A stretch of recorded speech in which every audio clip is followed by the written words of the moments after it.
കാസർഗോഡ് മണ്ഡലത്തിൽ BJP. CPM ഡീലാണ് നടക്കുന്നതെന്ന UDF ആരോപണത്തിനെതിരെ CPM polit bureau അംഗം A. Vijayaraghavan. Kasaragod നടക്കുന്നത് തൃശൂർ മോഡൽ ഡീലാണെന്ന് UDF പറയുമ്പോൾ തൃശൂരിൽ യഥാർത്ഥത്തിൽ നടക്കുന്നത് ബി.ജെ.പി. കോൺഗ്രസ് ഡീലാണെന്നും വിജയരാഘവൻ പൊന്നാനിയിൽ പറഞ്ഞു.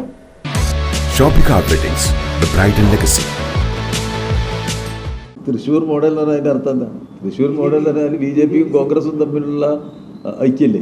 തൃശ്ശൂർ മോഡലിൽ പറഞ്ഞാൽ അതല്ലേ? തൃശ്ശൂരിൽ കോൺഗ്രസിൻ്റെ വോട്ടൊക്കെ ബി.ജെ.പിക്ക് ചെയ്തു കൊടുത്തു. നമ്മുടെ ആ പട്ടികയും കണക്കുണ്ടല്ലോ. തൃശ്ശൂരിലെ തെരഞ്ഞെടുപ്പ് നടക്കുമ്പോൾ കഴിഞ്ഞ ലോക്സഭാ തെരഞ്ഞെടുപ്പിൽ തൃശ്ശൂരിൽ LDFൻ്റെ വോട്ട് വർദ്ധിച്ചു, UDFൻ്റെ വോട്ട് കുറഞ്ഞു.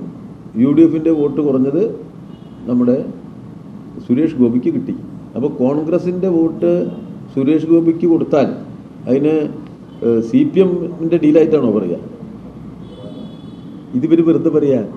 ഇവർ തീരുമാനിച്ചിട്ടുണ്ട് ഓരോ ദിവസവും പറയേണ്ടത് എന്താണ്.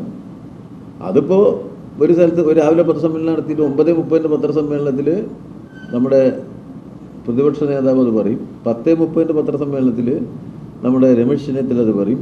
11 മണിയുടെ പത്രസമ്മേളനത്തിൽ നമ്മുടെ KPCC പ്രസിഡന്റ് അത് പറയും. 12 മണിക്ക് അത് നമ്മുടെ KC വേണുഗോപാൽ പറയും. മനസ്സിലായില്ലേ? നിങ്ങൾ പത്രപ്രവർത്തക സുഹൃത്തുക്കളെല്ലാം നല്ല ആൾക്കാരായതുകൊണ്ട് ഈ 4 പ്രസ്താവനയും വളരെ വലുതായി കൊടുക്കും. അപ്പോൾ അത് ആസൂത്രിതമായി നടത്തുന്ന നുണ പ്രചരണത്തിൻ്റെ ആവർത്തനത്തിൻ്റെ ഭാഗമായുള്ള ഒന്നാണത്. ഇന്നുണ്ടാവുക നാളെ വേറൊരു നിയോജകമണ്ഡലത്തെക്കുറിച്ച് പറഞ്ഞു കൊടുക്കും. എല്ലാ ദിവസവും ഇത് നടക്കുവരും. പക്ഷേ ഇതാരും വിശ്വസിക്കുന്നില്ല. വിശ്വാസ്യതയുള്ള കളവ് പറയണ്ടേ? കളവ് പറയട്ടെ. ആ കളവിനൊരു വിശ്വാസ്യത വരുത്തണ്ടേ? കളവിന് വിശ്വാസ്യത വരുത്താൻ ഇവർ 4 ആളും കൂടി കഠിന പ്രയത്നം നടത്തുന്നുണ്ട്. ചില അവരെ സഹായിക്കുന്ന മാധ്യമ പിന്തുണ അവർക്കുണ്ടാവും. പക്ഷേ കേരളത്തിലെ ജനങ്ങളത് അംഗീകരിക്കുമോ? കേരളത്തിലെ ജനങ്ങളുടെ കണ്ണിൻ്റെ മുന്നിൽ ഈ കേരളത്തിൽ എല്ലാ വർഗീയതയും പ്രചോദിക്കുന്നത് ഇടതുപക്ഷമാണ്. ഒരു വർഗീയതയോടും ഞങ്ങൾ സന്ധി ചെയ്യാറില്ല, ഒരു വർഗീയതയോടും ഞങ്ങൾ കീഴ്പ്പെടാറില്ല.